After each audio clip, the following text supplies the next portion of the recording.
नजर डालते हैं आज की कुछ खास खबरों पर। हिमाचल प्रदेश विधानसभा चुनाव के नतीजे जारी होने से पहले मुख्यमंत्री पद को लेकर कांग्रेस में छिड़ी जंग थमने का नाम नहीं ले रही है। अब पार्टी के गुट ने हाईकमान को पत्र लिखा है। इसमें मांग की गई है कि 8 दिसंबर को मतगणना के बाद चुने गए विधायकों को ही मुख्यमंत्री का चयन करने का अधिकार दिया जाए। पार्टी के राष्ट्रीय महासचिव केसी वेणुगोपाल को भेजे पत्र में हिमाचल में कांग्रेस की राजनीति गर्मा गई है। इस पूरे घटनाक्रम को प्रदेश अध्यक्ष प्रतिभा सिंह को मुख्यमंत्री पद की दावेदारी से रोकने से जोड़कर देखा जा रहा है।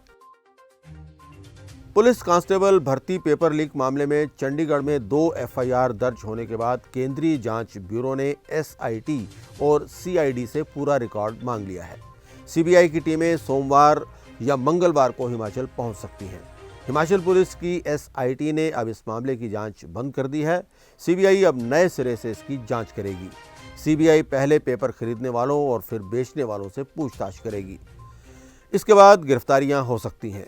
एसआईटी अब तक 253 आरोपियों को गिरफ्तार कर चुकी है। इनमें से 27 आरोपी राजस्थान, बिहार, उत्तर प्रदेश आदि राज्यों के हैं।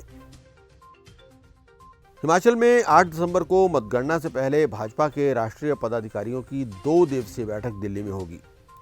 ये बैठक भाजपा राष्ट्रीय अध्यक्ष जेपी नड्डा की अध्यक्षता में होगी।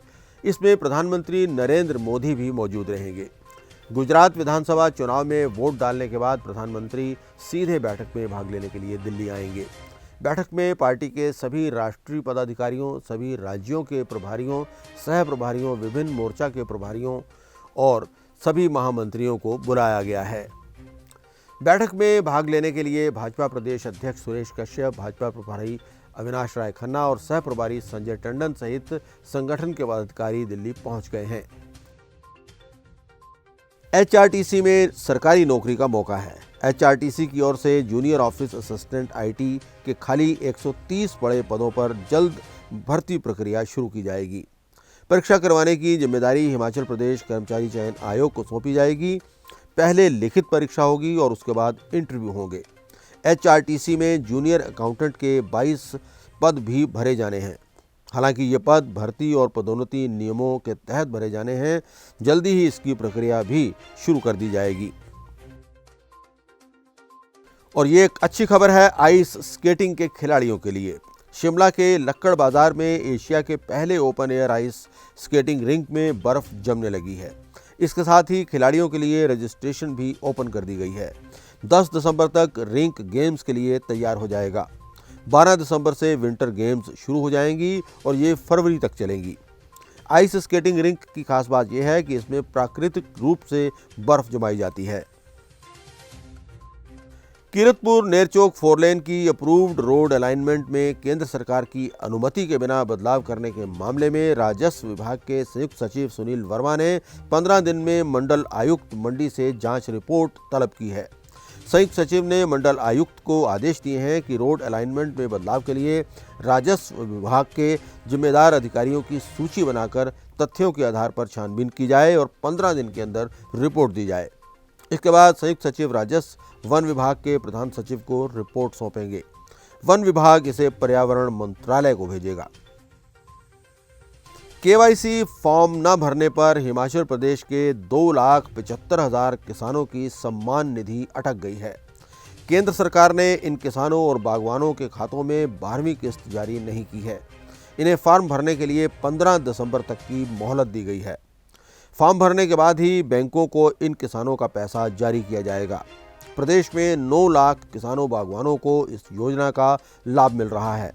कृषि भूमि संबंधी जानकारी अभी तक सिर्फ 73% किसानों ने ही दी है।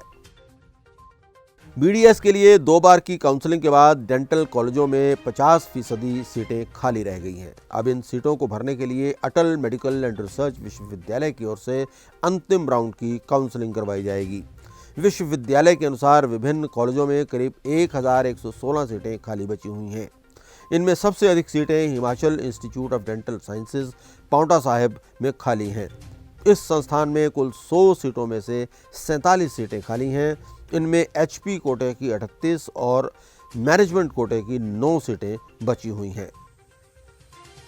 हिमाचल प्रदेश के कांगड़ा जिले के बैजनाथ में पुलिस ने पठानकोट मंडी नेशनल हाईवे पर रविवार देर रात गश्त के दौरान एक कार से चरस पकड़ने में सफलता हासिल की है। मामले में पुलिस ने 2 लोगों को गिरफ्तार भी किया है। आरोपियों की पहचान हेमंत कुमार 53 निवासी गांव सोजा और कुल्लू के रविंद्र शर्मा निवासी गांव कल्यूणी के रूप में हुई है। पुलिस ने इन दोनों के खिलाफ NDPS एक्ट के तहत मामला दर्ज कर लिया है। हिमाचल के मुख्यमंत्री जयराम ठाकुर ने पत्नी साधना ठाकुर सहित तिब्बतियों के आध्यात्मिक गुरु दलाई लामा का आशीर्वाद लिया। ठाकुर दंपत्ति दलाई लामा के मैक्लोडगंज स्थित अस्थायी आवास पर मुलाकात करने के लिए पहुंचे। सीएम ठाकुर ने कहा कि आज दलाई लामा के साथ फिर से मिलने का अवसर पाकर मैं बहुत खुश हूं। उनकी कृपा और दैवीय आशीर्वाद के कारण धर्मशाला ने अंतर्राष्ट्रीय पर्यटन स्थल के रूप में नाम कमाया है।